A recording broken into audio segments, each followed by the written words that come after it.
오늘 예레미야서 2장은 하나님께서 유다를 향해 제기하시는 일종의 언약 소송과 같습니다. 하나님은 먼저 광야 시절의 이스라엘을 기억하시며 말씀하시죠. 2절의 말씀의 중간에 보면 내가 너를 위하여 내 청년의 때 이내와 내 신혼 때의 사랑을 기억하노니 라고 말씀하시면서 곧 씨 뿌리지 못하는 땅 그 광야에서 나를 따랐음이니라 들려주십니다. 출애굽 후 광야에서 하나님만 의지하던 때를 신혼의 사랑에 비유하며 지금 말씀하고 계시는 거예요. 그런데 어떻게 된 것인지, 약속의 땅에 들어와서 풍요를 누리게 된 이 형편에서는 백성들이 오히려 하나님을 잊어버립니다. 그리고 바알을 쫓기 시작하고 애굽과 아수르 같은 세상의 강대국들을 의지하며 평안하다, 안전하다 말하고 있더라라는 거예요. 오늘 예레미야서 2장의 말씀을 통해서 하나님께서는 그 백성의 죄를 13절의 말씀에 보면 두 가지로 요약해 들려주셔요. 생수의 근원 대신 하나님을 버린 것, 그리고 또 한 가지는 스스로 물을 가두지 못할 터진 웅덩이를 파내려 간 것이라고 말입니다. 오늘 말씀을 통해 하나의 질문이 우리에게 생깁니다. 나는 생수의 근원이신 그 하나님을 붙들고 살아가는가? 아니면 터진 웅덩이를 붙들고 허덕이는가? 첫 번째 이 질문에서 우리가 찾을 수 있는 답은요, 하나님을 떠나면 결국 목마르게 된다라는 겁니다. 13절 말씀입니다. 우리 다시 한번 한 목소리로 받들어 읽겠습니다. 내 백성이 두 가지 악을 행하였나니 곧 그들이 생수의 근원되는 나를 버린 것과 스스로 웅덩이를 판 것인데 그것은 그물을 가두지 못할 터진 웅덩이들이니라. 아멘. 하나님을 생수의 근원이라고 오늘 부르고 있습니다. 근원이라는 단어는요, 말 그대로 물이 계속 솟아나는 샘의 원천을 이야기하죠. 하나님께서는 우리에게 한 번 목마를 때 물 한 잔 건네주시는 분이 아니라는 거예요. 우리 인생을 끊임없이 살아가게 하시는 생명의 원천이 우리 하나님 아버지신 줄로 믿습니다. 그런데 이스라엘 백성들은 어떻게 해요? 그 샘을 버리더라라는 거예요. 그리고 스스로 웅덩이를 파내려 가기 시작해요. 우리가 요즘 이 여름에 요셉의 인생을 통해서 하나님이 어떠한 분인지를 깨닫고 믿음의 고백을 담아내며 은혜를 나누고 있죠. 이 팔레스타인 지역에서는요, 빗물을 저장하기 위해서 바위를 파서 웅덩이를 만듭니다.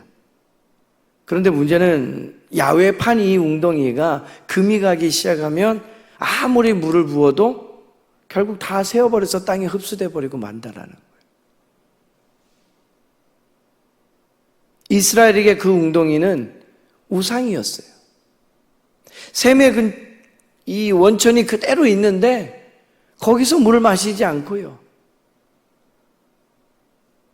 내가 마시고 싶은 만큼 마시겠다, 내가 예비해두면 좀 마음이 든든하겠지, 애굽과 아수르를 향해서 손을 내밀어요. 그리고 자신의 힘과 계산법에 따라서 유익이 뭔지를 먼저 따져봐요. 그때 하나님께서 말씀하시는 거예요. 17절 말씀은요, 이스라엘 백성들이 이 구덩이를 파고 있는 일들에 대해서 이렇게 얘기해요. 너의 하나님 여호와가 너를 길로 인도할 때에 내가 그를 떠남으로 이를 자취함이 아니냐. 그러니까 문제는 하나님께서 물을 주시지 않음이 아니라는 거예요. 생수의 근원을 우리가 떠났더라라는 거죠. 샘의 원천이 있는데 거기를 떠나면 어떻게 돼요? 인생이 메마르는 거예요. 하나님을 떠난 모든 형편이 그래요. 시편 42편 1절의 말씀이 나옵니다. 하나님이여 사슴이 시냇물을 찾기에 갈급한 같이 내 영혼이 주를 찾기에 갈급하니이다. 샘의 근원에 붙어 있으면 될 일을, 그것을 떠나서 스스로 다른 물을 찾겠다고 허덕일 때 그 목마름이 해결되지 않더라라는 이야기죠. 요한복음 4장에 보면 예수님께서 사마리아 여인에게 찾아오십니다. 그리고 청하시죠. 내가 주는 물을 마시는 자는 영원히 목마르지 아니하려니와. 사마리아 여인은 사람을 통해서 목마름을 해결하고자 했어요. 여러 남편을 둬봤지만 해결되지 않는 거예요. 갈증이 해소되지 않습니다. 예수님은 그런 그녀에게 더 좋은 웅덩이, 또 다른 남편에 대해서 얘기하지 않으셔요. 생명의 근원이신 자신을 만나라고 소개해주고 계시죠. 사랑하는 성도 여러분, 내가 요즘 자꾸 목마르고 불안해하고 있는 그것이 무엇입니까?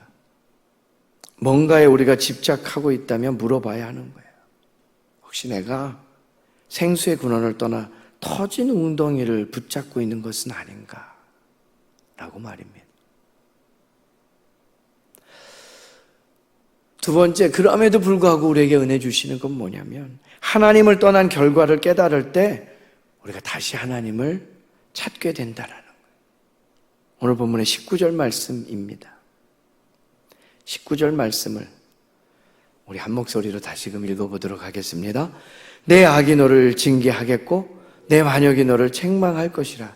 그런즉 내 하나님 여호와를 버림과 내 속에 나를 경외함이 없는 것이 악이요 고통인 줄 알라.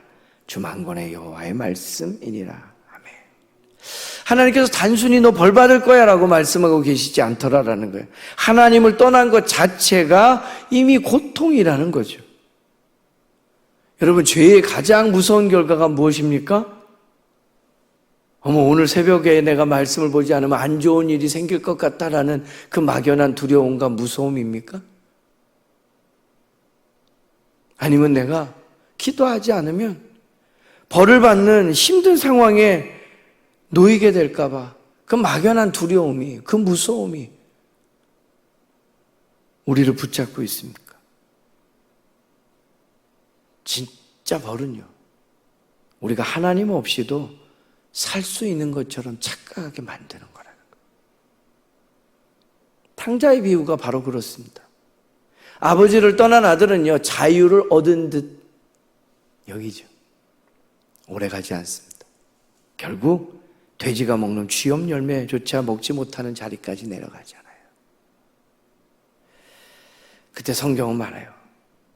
누가복음 15장 17절 말씀에 이에 스스로 돌이켜. 탕자가 살 길은 더 좋은 나라를 찾는 것이 아니었습니다. 복지가 조금 더 잘 돼 있는 나라로 이민 갈까? 환율이 좀 싼 사회로 가면 좀 삶이 넉넉해질까? 아니요. 아버지께로 돌아가는 거예요. 호세아서 6장 1절의 말씀에 보면 선지자가 외치죠. 오라, 우리가 여호와께로 돌아가자. 그러므로 신앙의 회복은 복잡하지 않습니다. 기도가 식었다면 다시 기도의 자리로 돌아오는 거고요. 말씀이 멀어졌다면 다시 말씀 앞으로 돌아가는 거고요. 예배보다 세상의 계산이 앞섰다면 다시 하나님을 첫 자리에 모시는 것에 있는 거예요. 오늘 예레미야서 2장은요, 하나님께서 나는 아직도 너희를 기억한다 말씀하시는 장이에요. 말씀의 시작이 그랬습니다. 언약 소송과 같다고. 하나님께서 우리를 왜 소송하시듯 부르시겠어요? 난 아직도 너희를 포기하지 않았다는 거예요. 내가 너를 아직도 기억한다라는 말씀이에요. 오늘 하루도 다른 어떤 곳에서 만족을 애쓰려 하기보다 우리 하나님께로 가까이 나올 수 있는 우리 모두가 되길 바랍니다. 하나님을 붙들면 우리의 영혼은 다시 살아납니다.